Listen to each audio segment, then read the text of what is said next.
This week, a public school in North Carolina has to pay up for firing a teacher over speech. In West Virginia, middle school track and field girls refuse to compete against a biological male, and they get punished for the protest. And the American flag comes down on Harvard's campus, replaced with a Palestinian flag. These stories and much more coming up this week on The Lion, Week in Review. Welcome into this week's edition of The Lion, Week in Review. It's a weekly look at the culture, the courts, your state capitol, and your kids. I'm Chris Stigall. Now, let's meet our panel, our award-winning panel, some of the men and women behind the stories at readlion.com. Josh Mann is the managing editor. Faith Perkins is a staff writer at The Lion. And Jillian Ward, ladies and gentlemen, is not only a staff writer at The Lion, but also Emerging Journalist of the Year with the Evangelical Press Association. Congratulations, Jillian. Thank you. And welcome to all of you. Josh, why don't we start there? You guys just got back from a big awards presentation. Yeah, the Evangelical Press Association has, it's fairly large and long-standing, over 50 years this organization has been around.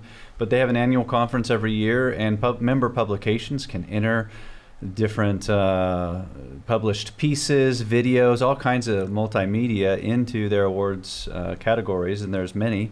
We were really fortunate to bring home 7 awards this year, including first place in website design, so that was really pleasing. And as a managing editor, it's so great to work with great staff writers like who are on this show today, and Michael, our executive editor, who's not with us today. So kudos to the team, and kudos to Jillian, who took home, Emerging Journalist of the Year award. That's a big deal, and so we're really happy. And it was a great conference. And it's also good because you don't win everything you enter, and you're with like-minded folks. You're pushing each other to get better. And so I think, striving for excellence is really what it's all about. And we should mention that it is not a small conference. I mean, when you talk about the Evangelical Press Association, we were just talking about this before the show, it's a huge competitive field, right? That's right. Yeah, I can't remember the number of member publications, and not everybody comes to the conference every year. But there are a lot of publications, and there's some massive publications. I mean, like the Christianity Today's. Okay. This is something that, was started by Billy Graham and some others, and it's one of the biggest, most long-standing Christian publications out there. And so, the Lion is just 3 years old, and so we're really pleased to be competing against more established publications. And hard work. These folks put tons and tons of hard work at readlion.com, so I hope you'll check it out. Let's talk about some of the stories you guys have cooking there now. Faith, you have been covering some stories on these Ivy League campus protests. They've been evolving into chaos all over the country. What specifically have you been covering?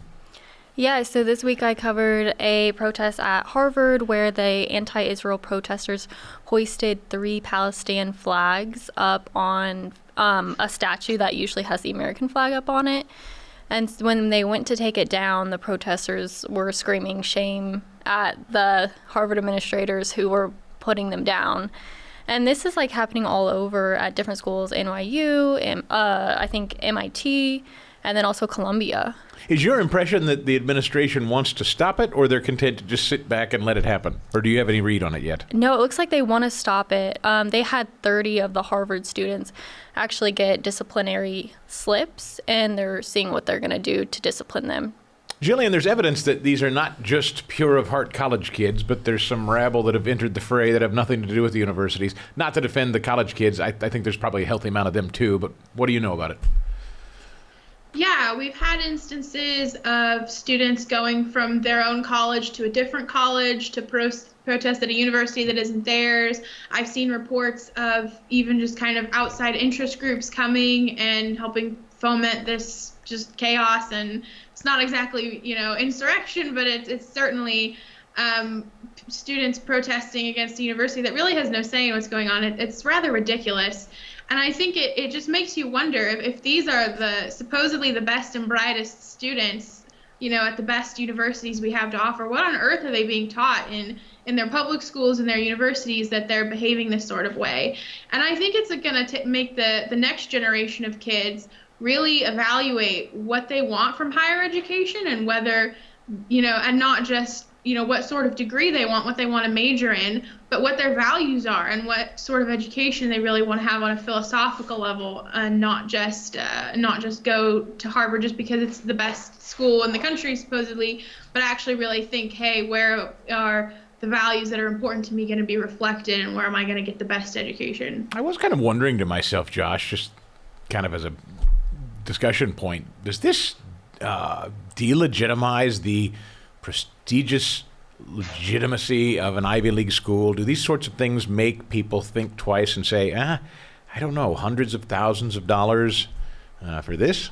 Yeah, I think it is putting a dent in the reputation of these schools, and I've seen one report, and I think it was anecdotal, but they had talked to students who'd applied to like Columbia University and have withdrawn their application, or at least they're not going to accept it. They're not going to go there. So I think it is, specifically denting the reputation of specific schools, but also there's a trend. I think it's related to this, but it's also there's other factors involved where early high school or recent high school graduates are not going in such large numbers to four-year schools, and so we're having more young people enter the trades. There's definitely more interest in that. So I think society right now, there's a few different trends going on, but it does kind of coincide. And I think it has the attention of administrators and, a lot of the donors who have been concerned about the anti-Semitism that we've seen have said, well, I'm not giving money. And that is also getting the attention of the boards and the different folks who, once you start affecting the money. Yeah, this seems like a recipe for future disaster for colleges, Faith, because to me, as Josh said, with the donor money potentially drying up, with a lot of kids deciding, in fact, I just read this week, coincidentally, online courses are growing and growing and growing. People would prefer, my own kids right now are talking about, I'd rather just do online, stick around the house. I'm not interested in doing the four-year thing anymore. It really does make you wonder. I mean, if this is not a recipe eventually for these giant, prestigious campuses and all their buildings to kind of collapse. Yeah, absolutely. It could head that way. So it's definitely something we're going to continue to follow. I know you guys will at the Lion. Jillian, let's pivot to North Carolina, where a settlement was reached, thankfully, for free speech, but not without a fight. No, so this story goes back to 2021. David Phillips was an English teacher in North Carolina, and part of what he did was there's a very prestigious summer program called at the Governor's School is what it's called, and he would participate in this. He did it for 8 years, and over the course of his 8 years, saw some of those left-wing ideologies like CRT and transgender stuff kind of start creeping in, and he didn't agree with it personally, and so he decided in the summer of 2021 that he wanted to host an optional seminar for students, so just a short lecture series where he kind of it was a rebuttal to some of the ideas behind critical race theory, and he also kind of had some broader criticisms of just the lack of viewpoint diversity and then the lack of particularly conservative thought in education. And just simply for expressing his opinion on such topics, he was fired. And so he eventually sued the school for firing him and has thankfully reached a settlement. They agreed to pay him 4 years of what his summer stipend would have been, and also implemented a new policy at the governor's school that protects teachers' right to basically think differently than the administrators might. And so it's a very important case to win, and it really does go to just show how even in academics, people are becoming subservient and making the truth subservient to feelings. They don't care about facts anymore. We don't care about what's true, or even just being able to have different discussions with different viewpoints. Everything now is becoming subservient to how people feel and the emotion of it all. It's a great point. And Josh, I was thinking about this, kind of dovetails with the college story. The Riley Gaines, the Ben Shapiros, the conservatives that have gone to college campuses, for instance, to speak, we've seen how they've been treated. They need security. Sometimes they have to barricade in a room. Simultaneously, you have sort of if you want, a left-wing agenda that seems to just want to run amok, run unencumbered, take over college campuses, fire conservatives unabated. I don't know how long that can last. In fact, I would say it's probably not lasting. It seems like it's starting to collapse on itself as well. Yeah, these ideas are in conflict. And I mean, diversity, equity, and inclusion on its face would seem to invite diversity of thought, would seem to welcome different viewpoints, but we have learned that that's simply not true. It is a very specific and ironically anti-tolerant viewpoint. It only tolerates those who accept some of its premises, and there's just not room for, in a lot of these places, for right of center thought, and especially thought that has anything that smells traditional Christianity, traditional other kinds of things, family values. And, it's a long-standing effort, I think, from the radical left to chip away at these traditional institutions. This is a big question, Faith, but I really do wonder if we are coming to a place where we're going to have conservative schools and left-wing schools. I think of you guys, all of you, and I'll throw this to the panel, as journalists. Can you go to a Columbia or a Yale or a Harvard or, a public school in North Carolina and learn journalism not from people that have a political agenda? Does that even exist today? And will we find that years from now we end up creating our own conservative journalism schools? I don't know. What comes of this, do you think? Yeah, I mean, I don't think you'd be able to, and I think that school kind of demonstrated it because they held a drag culture workshop, and one of it was titled "Dear White People, Get Out." So it's not very inviting. No, that's it. I mean, Jillian, what of that? How do you learn journalism in 2024 and beyond from institutions like these that have this ideology that this is the way we're to think or else? It's tough. It's tough for sure. But I think that's a really important question, Chris. And in my mind, it comes down to the fact that I don't think it's possible to have an education of any sort that's completely devoid of any bias or agenda or ideology or however you want to term that. I think the reality is that every teacher, every institution, every administrator has their own viewpoint on things, and that's going to end up coming through in their work. And that's not necessarily a bad thing. But what I think is happening nowadays and is just becoming more and more apparent with each passing day is that the amount of premises and assumptions that we share in common is becoming less and less. The premises of the left and the premises of the right are so radically different.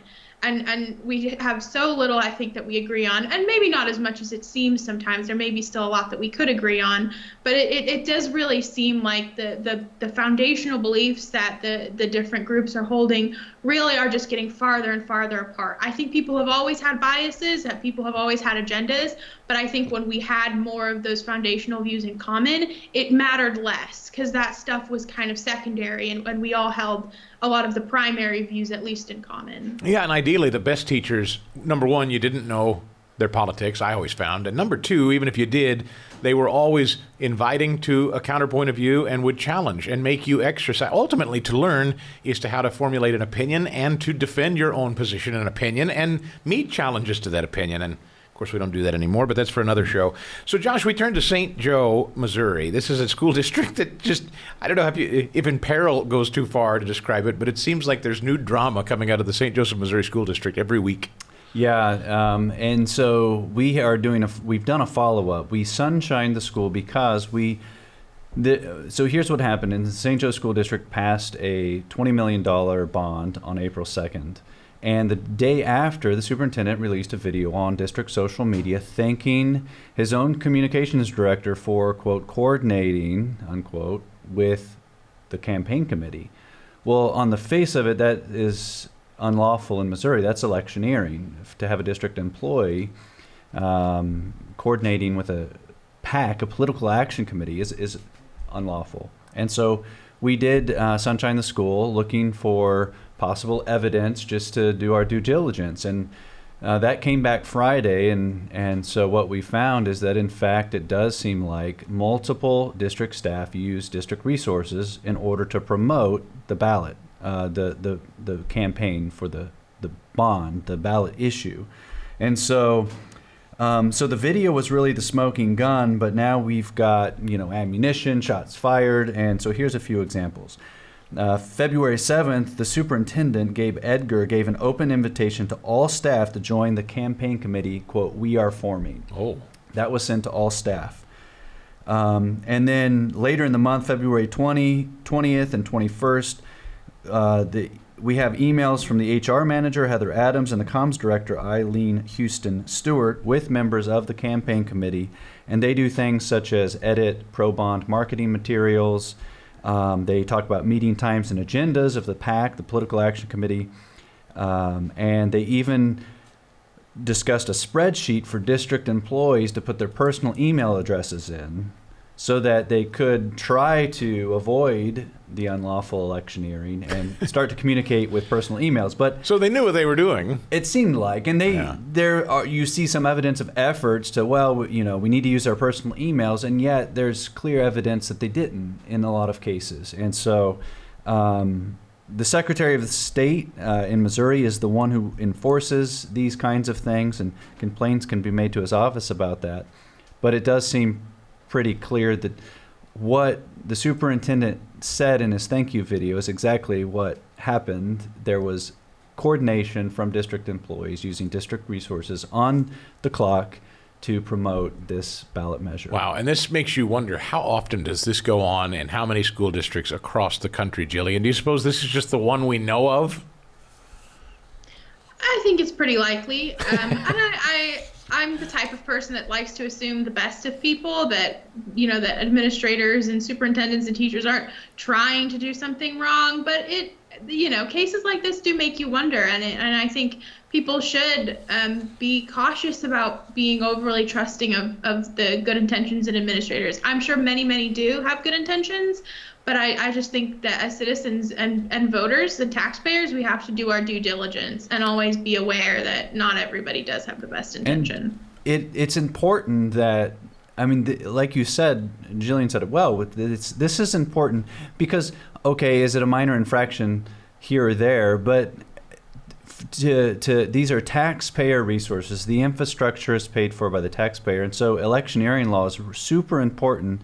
And it's about the integrity of campaigns and election processes, because we don't want public resources used to promote one side of a campaign. It's in principle wrong, and so these things are important. We have to keep an eye out for any it. follow-up to the I don't know what else you can call it, just kind of unhinged behavior of the school board member, throwing things, screaming and yelling and swearing that you guys uncovered on video? Has anything come of that also in this district? Yeah, the board member, Whitney Lanning, who's facing harassment charges, her next court date's May 1st. She's requested a change of venue, which she may get. I have heard that there is some possibility that she'll be granted that change of venue, but the tape seems fairly damning, but we'll see what the court decides. But they just had a board meeting this week, and they didn't. One board member did refer to the incident and was warned by the board president, we can't talk about that. But the other board member continued to talk about it, and so there seems to even be debate amongst board members about whether or not they can refer to the incident you referred to. Yeah, there is one certainty I know, is that the attorneys for the St. Joseph, Missouri School District are getting well paid in the next few months. They've got their hands full. It's pretty clear. Faith, let's pivot to a story out of West Virginia. I've been asking this for the weeks that we've been talking about these biological males competing against girls. When do you think we'll see the tide turn? When do you think more than just a handful of women and girls will stand up and say, no, we're not doing this anymore? Are we starting to see the dam break here with this story? What do you know? So 5 middle school girls refused to participate in a throwing event. Middle school girls? At a track and field championship in West Virginia in protest to a recent court appeals ruling which favored a transgender male athlete. He's 13, transgender boy, or biological boy. They ruled that he can participate in girls' sports because he's been transitioned for so long. So the girls, when it was their turn, they would go up to the ring, refuse to throw, and then walk outside of the ring. But then the next week or so, they were not allowed to participate in a track and field event. Their school wouldn't allow them to, and they also punished them by making them run sprints. And so they have gone ahead and filed a lawsuit against the Board of Education. Well, that's That's going to be an interesting one to watch. Jillian, can you force young women to compete against biological males in a women's and girls' sport? I feel insane, maybe a little intoxicated for even having to ask that out loud, but what do you say? It certainly is not the question one hopes would be taken seriously, but it's true. And I think it comes back to think of if you're a young girl, which I was once a young girl, and, boys ran faster than me, just fact of life. If we're not going to acknowledge basic biology that everybody knows, we know scientifically, we know experientially that this is just the way things are. If we're not going to acknowledge that, then the basis of the competition is a fraud. It's fake. It's not a real competition, and everybody knows that. And so to make young girls become actresses to affirm somebody's emotions is just ridiculous. And it goes back to what we were talking about earlier. If we don't care about truth, if we don't care about reality, and everything is going to be subservient to emotions, then we have to ask ridiculous questions like, can we force middle school girls to compete in sports against boys? It's completely asinine. Yeah, and to adopt it, I mean, it's this kind of Orwellian thing. It's one thing to just say, you have to compete or you don't have to compete, but this is almost next level. You have to accept and embrace and endorse something, and that's now getting to a really frightening place, Josh. Yeah, it is frightening. And I think we should have compassion for the biological male who believes he's a girl who's competing. Is it probably a little bit sad for him? Probably so, but our compassion for an individual facing those in that situation can't undermine the rights of thousands and thousands of young girl athletes, and it can't reverse what we've understood about Title IX, and it shouldn't reverse what we know from biology. And I think it's just really short-sighted for us to, in the name of inclusion, basically strip the rights from all these girls. I will say, while we're on this topic, at The Lion, at readline.com, is the continued coverage of this story out of Pennsylvania, where a 12-year-old girl was assaulted by a biological male of the same age, new to this school, had only been there like 2 days, transferred in, and this biological male took one of those Stanley mugs, Faith, and hit this girl repeatedly in the head till she bled. The school district and most media in the Philadelphia area refused to tell that the assailant was a biological male. As a journalist, is that an important detail? Because a lot of journalism outlets, as well as the school district, tried to pretend that these were just two girls in an altercation. But as a journalist, I would ask, is it important that this is a biological male? I think so, yeah. It's a biological fact, and it also is a big difference on physical strength. Yeah. Jillian, in covering that story, do you think as a journalist it's important to be honest with readers that a biological male assaults a biological female? Yeah, absolutely. I mean, I had older brothers, and growing up in a rambunctious household, there's definitely an unwritten and also a written rule of like boys don't hit girls. I would have pushed my brothers around on occasion. They're older and bigger than me, so it's kind of okay. But like boys don't hit girls. It's just it doesn't work that way. And so I think people definitely see a story of two girls getting in a fight. Obviously, girls shouldn't get in fights either. Nobody should be hitting anybody over the head with a Stanley tumbler. But, to have a boy doing that to a girl is, I think, particularly egregious, and it absolutely makes a difference in how people are going to perceive that narrative. And Josh, it's back to this ideology, and I know that, again, you've written a couple of stories about it now at readline.com. This is a school district committed to trying to keep this story as just some sort of skirmish between a couple of girls, rather than really what I believe it is, a social experiment that they're trying to keep secret. And a school board that is uniformly supportive of the policy.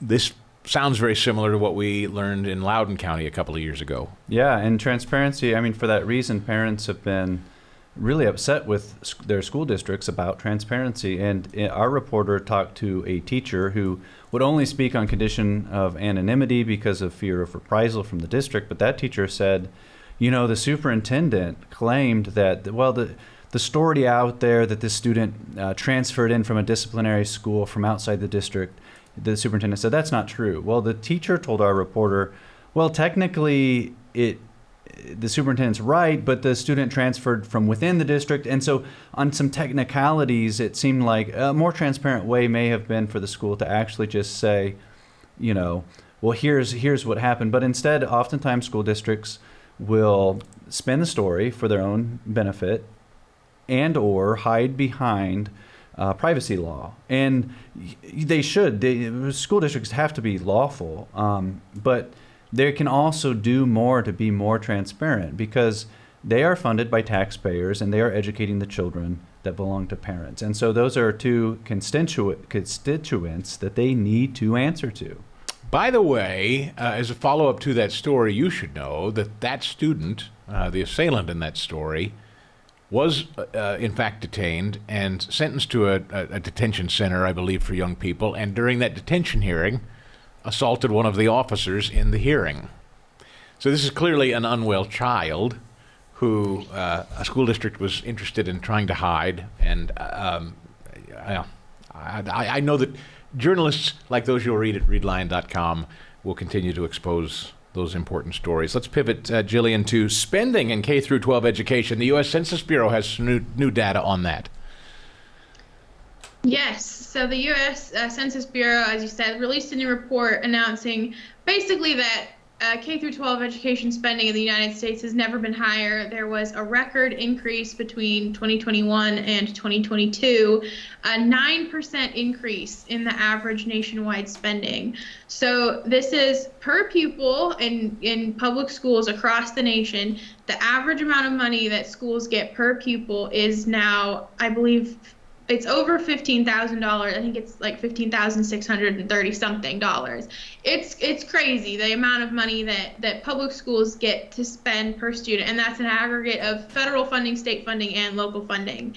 And I think numbers like this should make us ask the question: is the quality of public education really worth the almost $16,000 we're spending with our taxpayer money per student, when we have statistics like knowing that 2/3 of fourth graders can't read at grade level? We know that students are still struggling to catch up to where we were before the pandemic, which wasn't even that great to begin with. We haven't even got back there yet. When we know chronic absenteeism is skyrocketing, is this education really quality, and is it worth $16,000?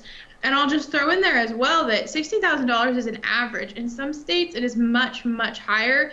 New York spends almost $30,000 per student, and so in K through 12. So a little kindergartner they're spending $30,000 a year on average for that little kindergartner to do finger paintings, and DC spends $27,000. The San Francisco school district spends $23,000 per student. So just absolutely staggering numbers that I think are shocking, and people should be shocked. And naturally, Faith, this leads to, you start to hear the numbers that Jillian just rattled off. You're not even talking about in New York asking for an entire $30,000, but people who are supportive of the school choice notion would say, give me half of $30,000 and let me take it and spend it where I'd like to spend it for my kids' education. I mean, I think people are starting to really wake up to that.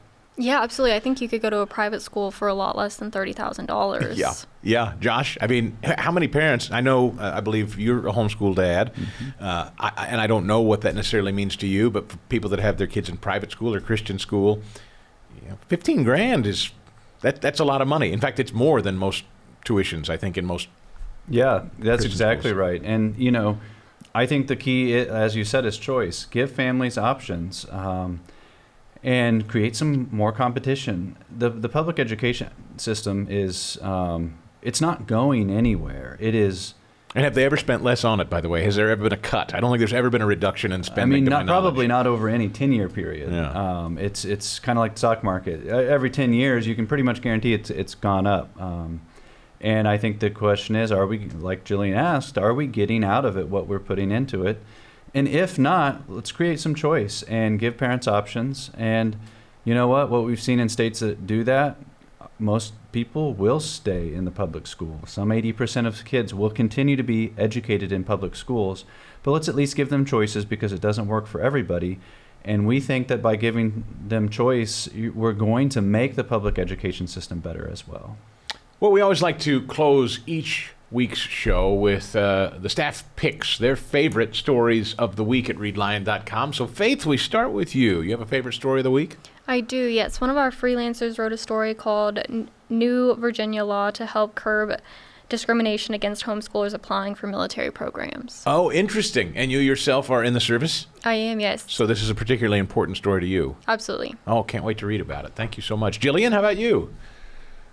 Yes, I've been following what J.K. Rowling, author of one of my favorite book series, Harry Potter, has been saying about basically women's rights and free speech in the UK. There's a law over there that is trying to prevent people from saying that biological sex is a reality, and that and J.K. Rowling has stood up very firmly against that. She's very pro-woman. She's very pro having safe spaces for women. Because she came out of an abusive relationship herself in her younger years, and so that's something that's personally important to her. And I love seeing people that, you know, who are rich and probably could just sit back in their vacation house and not pay any attention, you know, sticking their neck out and standing up for the truth and what's right. And that's so important to have as an example for young people and as part of the fight for free speech and for women's rights. Well said. That's why she's the Emerging Journalist Award winner. Thank you, Jillian. And Josh, your favorite of the week? We've got a story on the National Health Service in Britain, which basically runs their healthcare, is changing their constitution to take out some of the transgender-friendly language, such as words like chest feeding rather than breastfeeding. And they do this after something else we reported on, a report that came out that talked about how a lot of their transgender quote-unquote care had there was no real evidence behind it. There weren't any long-term studies. And so they're actually making some changes that seem to align better with the evidence. And so, you know, again, Europe continues to be ahead of the United States in terms of pushing the brakes on this. And so I hope we pay attention as a country. I mean, they've gone through it a decade or more before us, and they've learned from it. They're telling their people now, we made a mistake, we're reversing course, and we seem to be plunging headlong into it in the United States. Yeah. It's crazy. All right, well, that'll do it for us this week, folks. Thanks so much for tuning in, and each and every week, you can go to readline.com every day of every week and check out all the latest news and stories like these that you heard today. So thanks for watching the show and downloading it. Hope you'll check it out next time on readlion.com and right here